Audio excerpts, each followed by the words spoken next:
우리 옆에 분과 이렇게 인사했으면 좋겠습니다. 주님께서 우리의 모든 생각을 주장하십니다.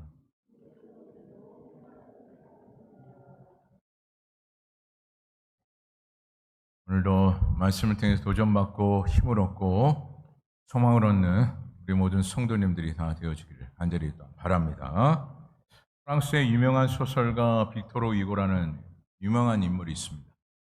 그러니까 인생에 세 가지 싸움이 있다라는 말을 했는데, 책을 좋아하시는 분이라면 이 빅토르 위고가 이야기했던 이 말을 잘 아실 텐데, 첫째로 악의 세력과 싸움이고, 둘째의 싸움은 자연과의 싸움이고, 마지막 세 번째 싸움이 중요한데 바로 자신과의 싸움이라.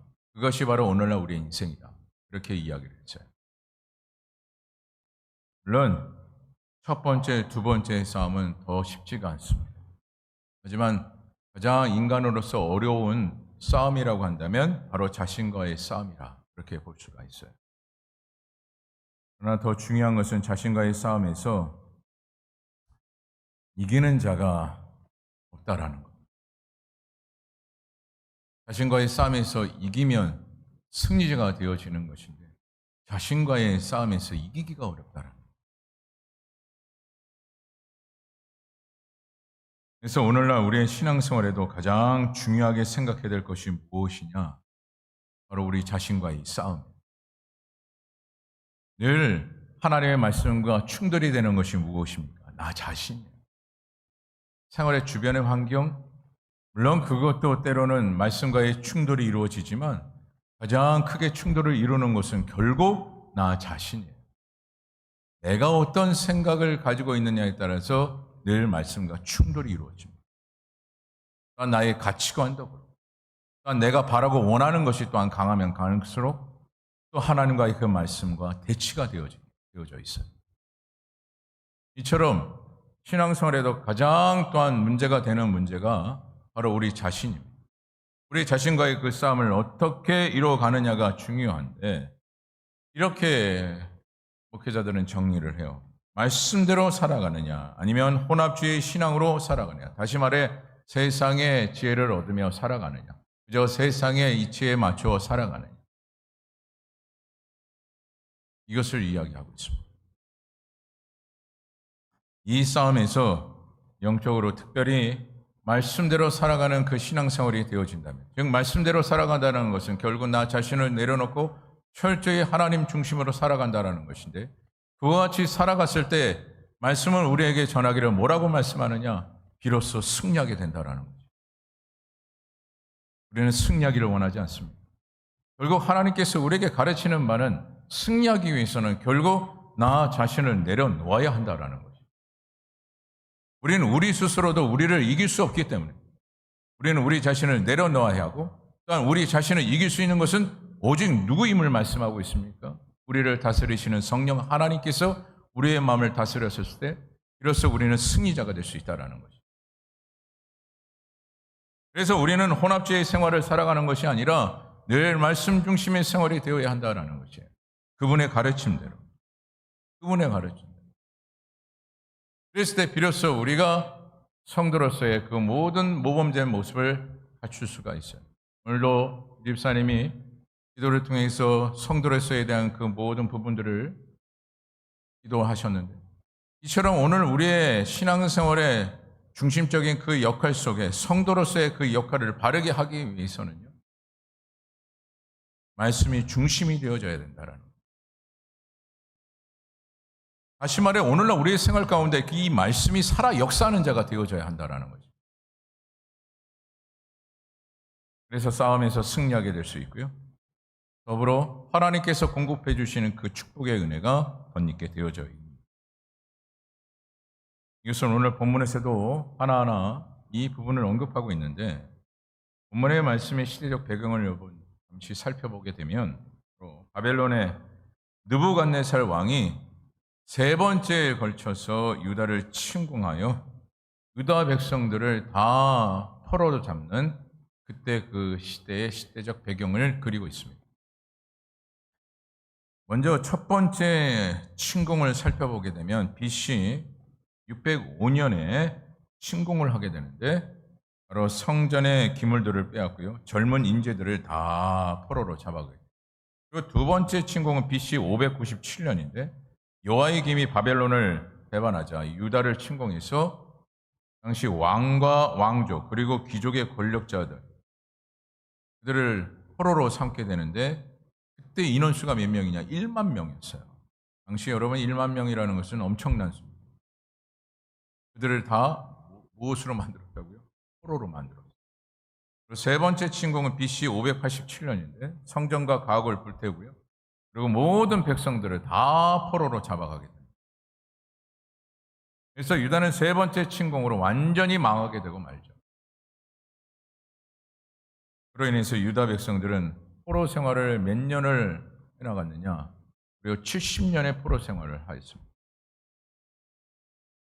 그들은 그러게서 온갖 멸시와 천대와 또한 죽임을 당하는 그런 위협이 늘 도사렸어요.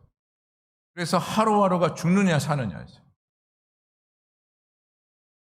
또한 바벨론에 의해서 노동력 착취는 기본이었고 또한 질병 때문에 고통받는 세월이 늘 일상이었어요. 그것이 그들의 모든 생활이었습니다. 그래서 그들에게서는 무엇이 없느냐? 미래가 없었어요.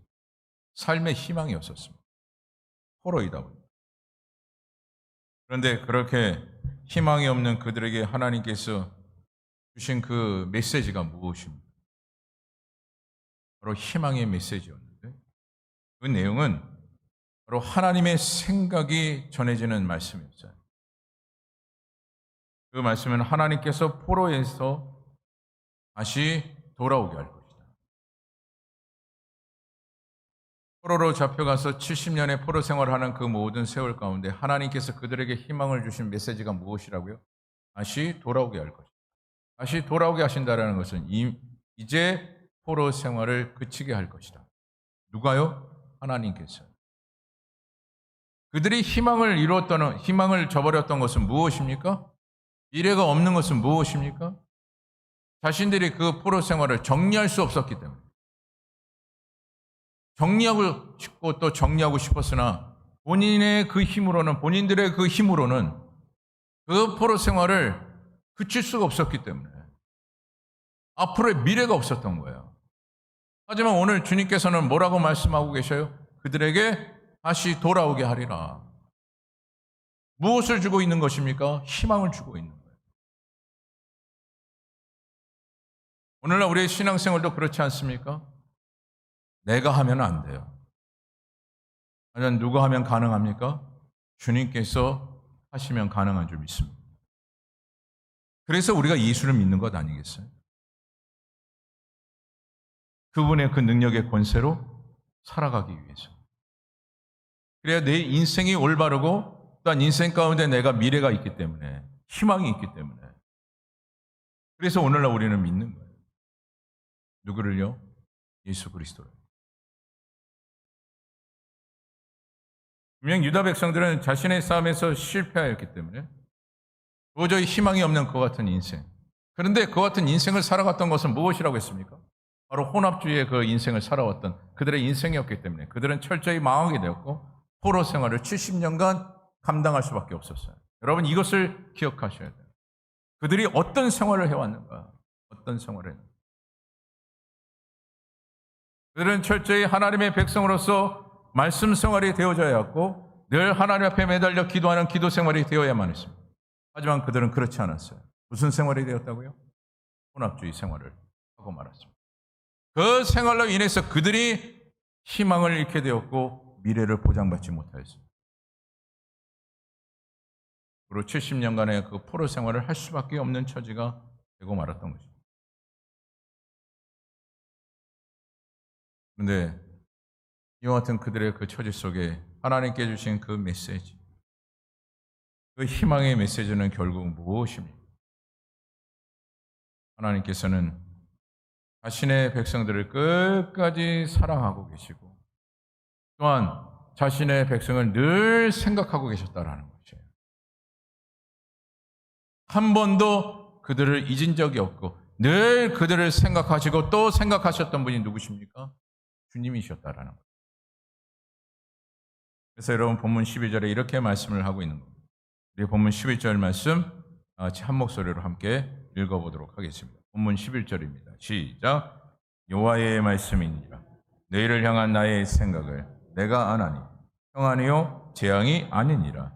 너희에게 미래와 희망을 주는 것이니라. 아멘. 이것이 누구의 생각입니까? 하나님의 생각. 하나님의 생각. 여러분, 이 말씀이 오늘날 우리에게 큰 힘과 용기를 얻는 메시지예요. 하나님의 생각이 무엇인지를 알면 오늘날 우리의 인생이 완전히 전환이 되어지기 때문에 그래요.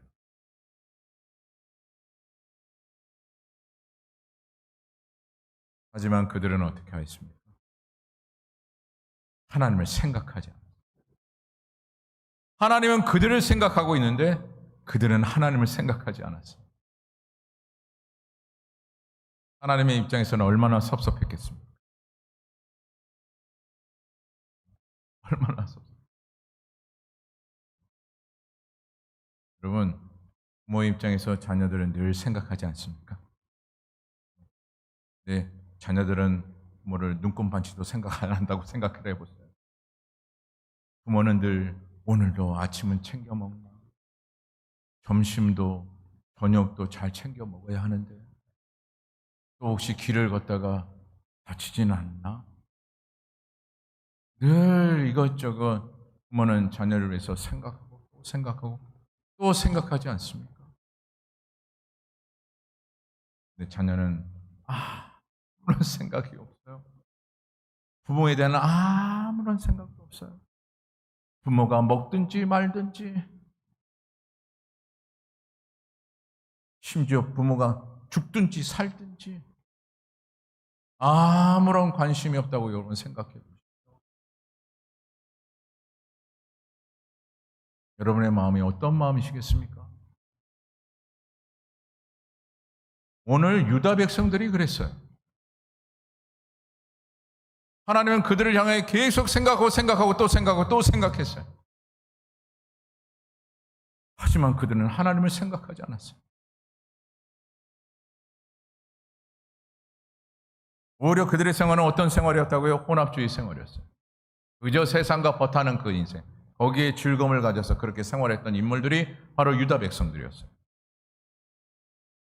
그러니 하나님의 입장에서는 얼마나 섭섭했겠습니까? 나는 너희들을 위해서 그렇게 생각을 하고 있고 너희들은 나를 생각하는 것이 아무것도 없구나. 그러면 70년 포로 생활이 아니라 700년, 7000년을 좀 포로 생활하고 싶은 마음이 분명히 있으실 텐데 아니 그냥 그 자리에서 끝내고 싶은 마음이 분명히 있으셨을 텐데 그래도 하나님의 생각은 무엇이었습니까? 그들을 사랑하셨다. 그래서 그들에게 70년의 포로 생활을 정리케 하시고 다시 돌아오게 하신다. 나는 희망의 메시지를 그들에게 전해주고 있다는 거예요. 그래서 여러분 본문 11절에 생각이라는 이 단어를 여러분 살펴보게 되면 무엇을 하고자 하는 뜻과 계획을 이야기하고 있습니다. 즉 하나님께서는 자신의 백성들을 향한 뜻과 계획을 말씀하고 있는 것입니다. 그런데 유다 백성들은 하나님을 생각했다고요? 전혀 생각하지 않았음에도 불구하고 하나님께서는 이와 같은 이 생각을 그들에게 전하고 있다는 거예요.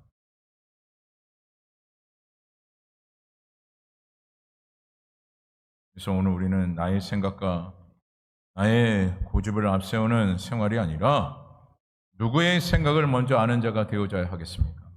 하나님의 생각을 먼저 아는 자가 되어져야 합니다. 그리고 그분의 생각을 여러분이 알았다면 그분의 생각과 어떻게 해야 합니까? 일치를 시켜야 돼요. 그것이 바른 믿음 생활입니다.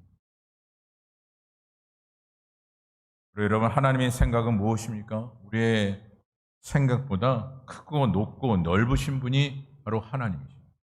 그것이 하나님의 또한 생각입니다. 그래서 오늘날 우리가 생활을 할 때 나의 생각이 아닌 하나님의 생각대로 소망하며 살아가는 자가 되어져야 하는 것이에요. 그분의 생각은 더 높고 더 크고 더 크기 때문에. 그래서 여러분 본문 11절을 다시 한번 보시게 되면 너희에게 미래와 희망을 주는 것이다 라고 말씀하고 있지 않습니까? 즉 우리가 나의 생각에 있는 하나님의 생각대로 살아가면 무엇을 보장해 주신다라는 거예요? 미래를 보장해 주신다라는 거예요. 그러나 유다 백성들은 어떻게 했습니까? 세상에 속한 혼합주의 생활을 유지했어요. 그래서 하나님은 극단의 조치로 멸망이라는 것을 어찌 보면 할 수 없이 선택을 하신 거예요. 왜요? 그들을 살리기 위해서. 그들을 살리기 위해서.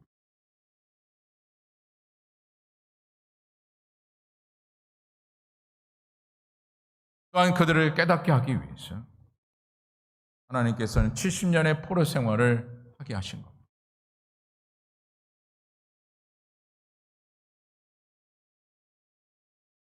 저희 집에 강아지 한 마리가 있습니다. 저희 집 강아지를 얘기해서 좀 죄송한데 강아지를 한 마리.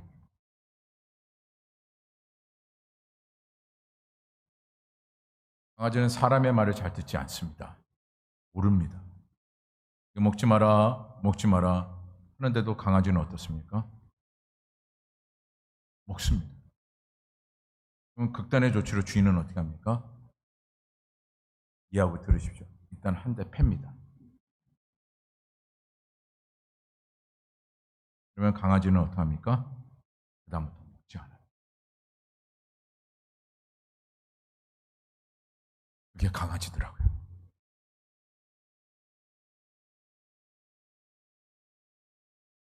여러분, 저희 집 강아지를 비교해서 말씀을 드렸는데 분명히 유다 백성들에게 하나님께서는 말씀으로 분명히 전했어요. 전하고 또 전했어요. 그들은 강아지가 아님에도 불구하고 하나님의 말씀을 분명히 들을 수 있는 귀가 열려 있음에도 불구하고 듣지 않았던 거예요. 전혀 하나님의 생각을 이해하려도 않았습니다. 이해하려고 하지도 않았어요. 그래서 하나님께서는 극단의 조치를 어떻게 합니까? 저희 강아지에 빗대서 말씀드린 것처럼 한 대 팬 거예요. 도저히 안 되니까. 말을 해도 알아듣지 못하니까. 여러분, 제가 그 강아지를 미워서 뺐겠습니까? 살리기 위해서. 그거 먹으면 죽으니까. 살리기 위해서 할 수 없이 극단의 조치라고 생각하여 한 대 때린 거예요.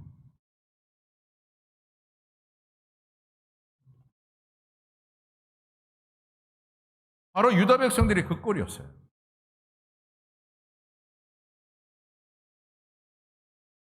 결국 그들을 하나님께서 살리기 위해서.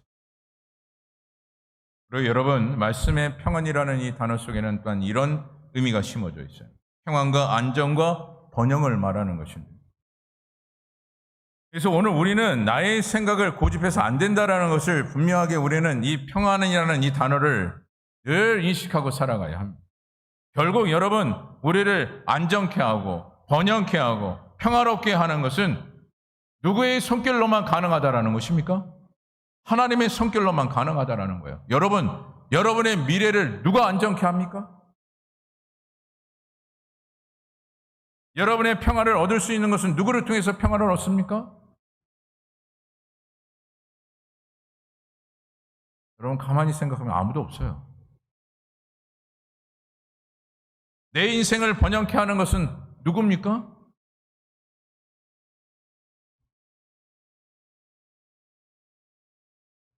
오직 주님께서 주셔야 가능한 거예요.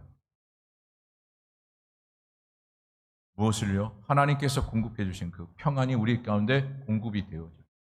이로써 우리는 평화를 얻게 되고 안전하게 되고 번영을 얻을 수 있는 은혜가 임하게 되는 것입니다. 그래서 오늘날 우리는 나의 생각대로 살아가는 것이 아니라 하나님의 생각대로 살아가는 자가 되어져야 하는 거죠. 특별히 요한복음 14장 27절의 말씀에 보면 예수님께서 말씀하신 한 부분이 있는데 우리의 말씀을 한번 읽어보도록 하겠습니다. 혹시 화면을 띄워주실 수 있으면 요한복음 14장 27절 말씀, 요한복음 14장 27절 말씀, 띄워주셨네요. 좀 길지만 우리 한 목소리를 함께 읽어봅니다. 시작. 평안을 너에게 끼치노니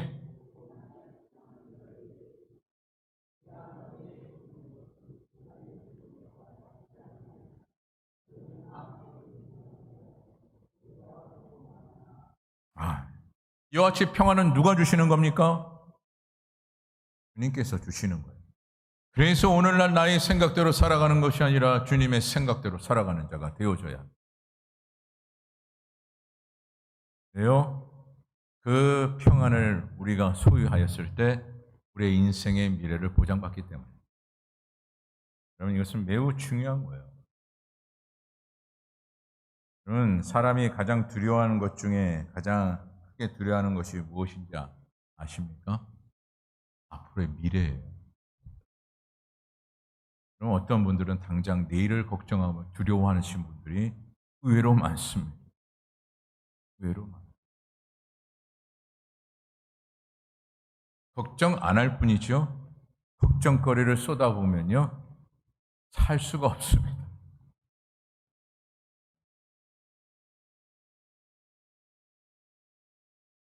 그러나 오늘 그 평안을 주시는 분이 누구이심을 분명하게 말씀하고 있습니까?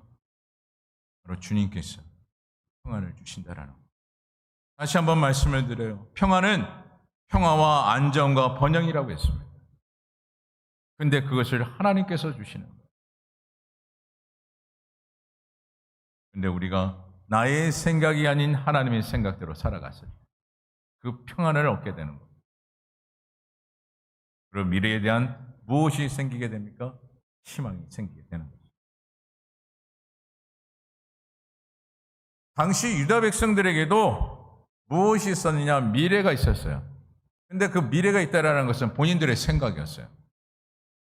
그저 본인들의 생각으로 잘 될 거다.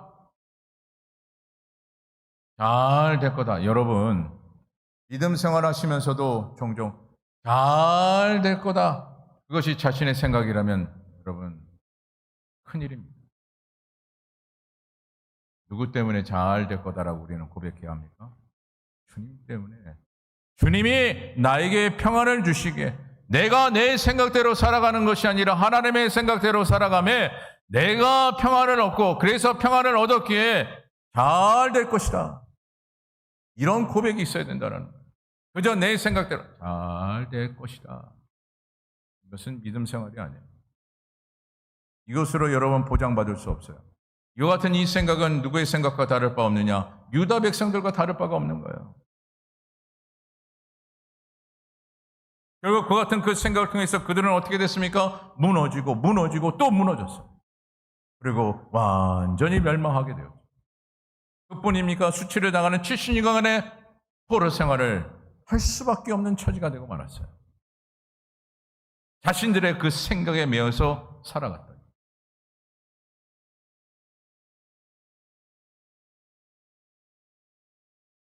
결국 그들에게 무엇이 없었던 것입니까? 평안이 없었던. 하나님께서 지켜주시고 변형케 하시고 화평케 하시는 놀라운 은혜가 있어야 되는데 이 평안을 얻지 못하다 보니 자신의 생각에 매여서 삶을 살아갈 수밖에 없었고 자신의 주장대로 살아갈 수밖에 없었으니 결국 망할 수밖에 없었던 것이죠. 그리고 온갖 수치를 당할 수밖에 없었던 것입니다. 그들의 생각대로 살았기 때문에. 그래서 그들의 미래는 없었던 거예요. 희망을 가질 수가 없었던 거예요. 누구의 생각대로 살아가기 때문에요? 그들의 생각. 나의 생각대로 살았기 때문에. 그래서 그들은 미래가 없었던 겁니다. 오늘 이 시간에 여러분들에게 저는 묻고자 합니다. 여러분의 미래와 희망이 여러분 무엇입니까? 여러분 가지고 있는 명예, 권력, 또 때로는 여러분이 가지고 있는 집, 건물, 또는 여러분 가지고 있는 통장, 돈, 이것이 여러분들의 미래입니까? 철저히 누구의 생각대로 살아가는 거예요? 나의 생각대로 살아. 세상 사람들은 늘 이야기하지 않습니다. 돈이 있어야 돼. 우리 나이 드신 분들한테 죄송한 얘기입니다. 늙으면 돈이 있어야 돼요. 이런 말 많이 하십니다. 무슨 이야기인지는 충분히 이해합니다. 하지만 그것으로는 미래를 보장받을 수 없어요. 미래에 대한 희망이 없습니다. 자녀들에게 억만금을 여러분 물려준다고 해서 그 자녀가 잘 될 거라고 여러분 생각하십니까? 큰 오산입니다. 오히려 그 돈을 통해서 자녀가 망하게 되는 결과를 얻게 되는 거예요. 그래서 우리의 인생에 결코 우리의 생각을 주입시켜서는 안 됩니다. 특별히 우리의 신앙생활에 있어서는 바른 신앙이 또한 되어지기 위해서는 우리의 생각을 주입시키면 결국 결과는 망하고 마는 거예요. 그리고 오늘 유다 백성들처럼 철저한 수치심으로 살아갈 수밖에 없는 것입니다. 미래가 없는 채로. 그리고 여러분 본문 12절의 말씀을 보시기 바랍니다. 본문 12절에는 이렇게 말씀을 하고 있어요. 12절 말씀 다 같이 한번 읽어봅니다. 시작.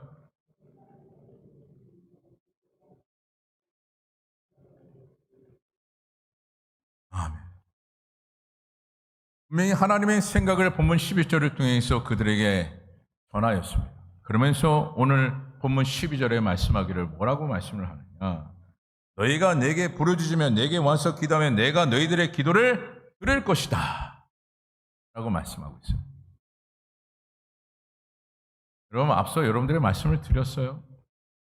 자식들이 전혀 내 생각을 하지 않아요. 나는 매일같이 자녀를 생각하는데 근데 뜬금없이 전화 옵니다. 기껏 전화 온 게 엄마 돈 있어? 여러분 그 소리를 여러분 들었을 때 돈 있어? 얼마니? 얼마 필요하니? 물론 이렇게 대답하시는 분들도 있을지 모르나 전혀 나에 대해 생각도 없이 전화 헛배기도 없는 그런 자녀에게 그런 전화를 받았을 때는 보편적으로 뭐라 합니까? 참 못됐구나. 이것이 보편적인 대답 아니겠어요? 근데 오늘 주님께서는 어떻게까지 말씀하십니까? 희망의 메시지를 그들에게 줄 뿐만 아니라 부르짖기만 하거라. 내가 너에게 응답을 주겠노라. 하나님의 엄청난 사랑을 지금 보여주고 있는 거예요. 지금 하나님의 생각이 그들을 향하여 얼마만큼 사랑하고 있는지를 지금 말씀을 통해서 보여주고 있는 거예요. 특히 하나님께서는 어떻게 하신다고요? 그들의 소리를 들으신대요. 저 같으면 듣고 싶지 않고 이런 말도 하고 싶지 않을 텐데. 그래서 주님께서 우리에게 말씀하시는 바가 무엇입니까? 기도하라. 기도하라. 내가 들을 것이다. 그래 너의 과거는 어떻게 했든 간에 너가 지금 기도하기만 하면 내가 들을 거야. 내가 응답해 줄게. 이것이 주님의 말씀이에요. 그래서 오늘날 우리가 희망을 얻고 소망을 얻을 수 있는 것은 또한 평안을 얻을 수 있는 것은 무엇입니까? 오늘 본문 12절을 통해서 우리에게 말씀하고 있는데 하나님의 생각대로 우리가 생활하는 그 생활권 가운데 기도하는 자가 되어졌을 때 무엇을 얻게 된다고요? 평안을 얻게 됩니다. 그래서 오늘날 우리의 모든 생활은요, 기도로 시작해야 되고, 기도로 시작이 되어져야 되고, 모든 과정도 기도로 과정을 이루어야 될 뿐만 아니라, 마지막 마무리까지 무엇으로 생활을 하는 자가 되어져야 합니까? 기도로. 기도로. 그래서 오늘 우리 청년들 모임하면서 제가 제안을 하나 했어요. 제안을 하나 했습니다. 이제 9월 내일부터죠. 내일부터 하루에 한 절이든 한 장이든 말씀을 꼭 읽고, 그리고 말씀을 읽는 대로 기도하자. 기도 시간은 10초든 30초든 1시간이든 2시간이든 또는 본인 스스로 자유롭게 시간을 정하고 최소한 말씀과 기도의 생활로 하루를 시작을 하자. 그렇게 약속을 하고 우리 청년들이 한 달 동안 그렇게 신앙생활을 하기로 작정을 하였습니다.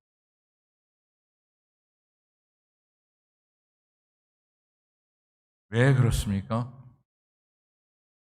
제가 그렇게 이야기했던 것이 무엇일까요? 저도 감사하게도 우리 청년들이 그 모든 것을 다 수용을 했어요. 제가 왜 그렇게 제안을 했을까요? 그래야만이 하나님께서 주시는 그 평안을 얻을 수 있기 때문에, 그 평안을 얻어야만이 살 수 있기 때문에, 우리를 살리시는 분이 하나님이신데 우리가 기도하였을 때 말씀의 중심에 생활을 해야 했을 때 하나님의 생각대로 살아갔을 때 우리가 살 수 있기 때문에, 그리고 그렇게 해야만이 주님께서 우리와 함께 하시고 우리를 도와주시기 때문에요. 그래서 오늘 우리는 기도해야 되고 하나님의 생각대로 살아가야 하는 것입니다. 우리 여러분, 특별히 하나님께서 말씀하시니 기도하라 라는 메시지를 여러분 가만히 생각해 봤을 때 기도하지 않으면요, 기도하지 않는 사람들은 누구를 생각하지 않습니까? 하나님을 생각하지 않습니까? 그리고 누구를 찾지 않습니까? 하나님을 찾지 않아요. 기도하지 않는 그 순간부터 무엇을 찾을까요? 세상을 찾기 시작합니다. 세상을 찾기 시작합니다. 세상 즐거움, 세상 행복, 세상 기쁨, 세상의 만족, 이것만 찾고 다녀요. 무엇을 하지 않으면요? 기도하지 않아요. 여러분의 지금까지 신앙생활도 한번 되돌아보십시오. 그리고 주변에 기도하지 않는 분들을 한번 살펴보십시오. 그렇게 살아가고 있습니다. 그래서 주님께서는 우리에게 무엇하라고 말씀하고 계시는 겁니까? 기도하라. 우리를 살리시기 위함이고 또한 세상 것에 시각을 돌리지 않기 위해서. 그래서 오늘 본문 13절에 보면 이렇게까지 말씀을 하고 있는 거예요. 우리 본문 13절 말씀 다 같이 한번 읽어보도록 하겠습니다. 13절입니다. 시작.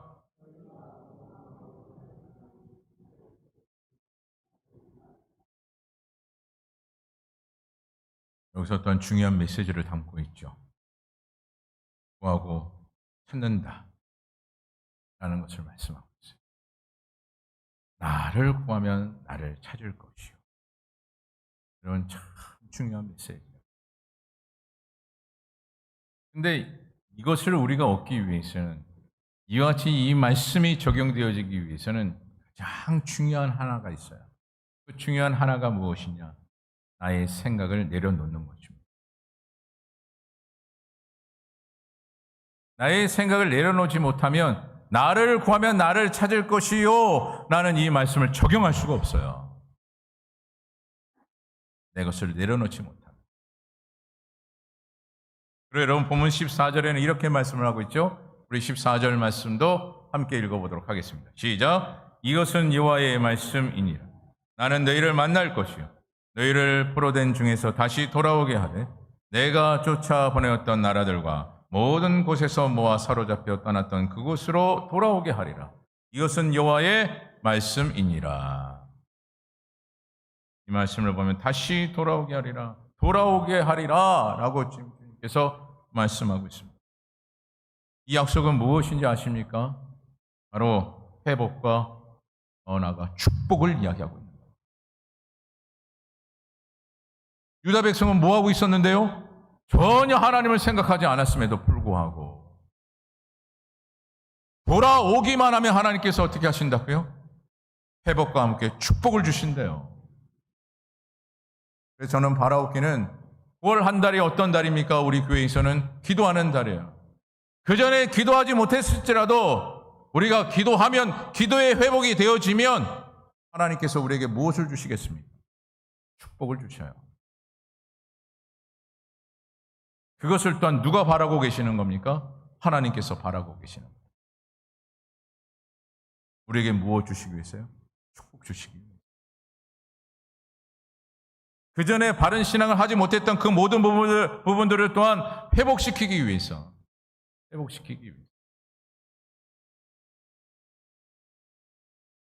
그래서 주님께서는 또한 이와 같이 오늘 본문의 말씀대로 돌아오라.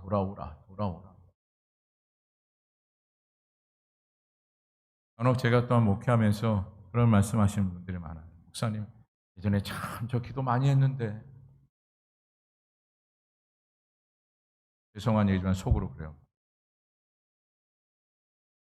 그랬으면 뭐합니까?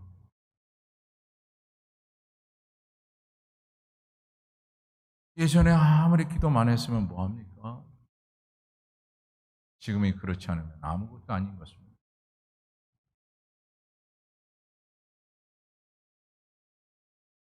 여러분, 내가 지금 예전에 기도 많이 했고 지금 못하고 있다면 어떻게 해야 될까요? 돌아오라. 어디의 자리로요? 믿음의 자리로, 기도의 자리로 돌아오라. 왜요? 그래야만이 너의 영혼이 회복이 될 것이고, 그래야만이 너에게 축복이 임할 것이기에 주님께서는 우리에게 돌아오라 말씀을 하고 있죠. 오늘 저와 여러분 모두가 이제는 여러분의 자신의 생각대로 살아가는 것이 아니라 하나님의 생각대로 철저히 또한 순종하는 자가 되어 하나님께서 공급해 주시는 그 모든 것을 다 공급받아 이제는 영으로 살아가는데 부족함이 없을 뿐만 아니라 여러분의 모든 생활권 가운데도 평안의 은총이 임하기를 간절히 바랍니다. 말씀을 마칩니다. 우리의 인생은 참 순탄치 않습니다. 어찌 보면요, 우리의 인생을 가만히 살펴보면 실패의 연속인 것 같아요.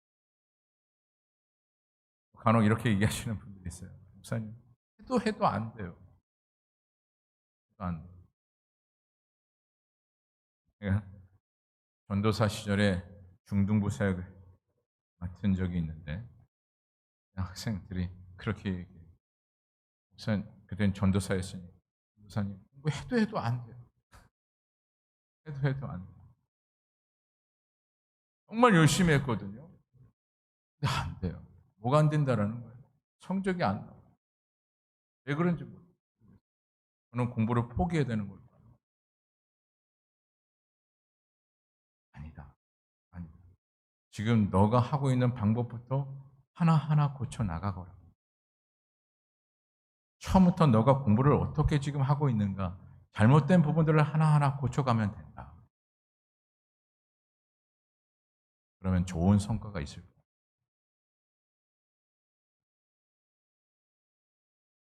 결국 이렇게 이야기하는 것이 무엇입니까? 너가 잘했던 그 모든 부분들을 다시 한번 재차 점검하고 돌아가라. 다시 돌아가서 잘못된 부분들을 하나하나 찾아가며 고쳐가면 좋은 결과가 이루어질 것이다. 안 되나 보다가 아니라 되는구나. 그런 고백이 나올 것이다.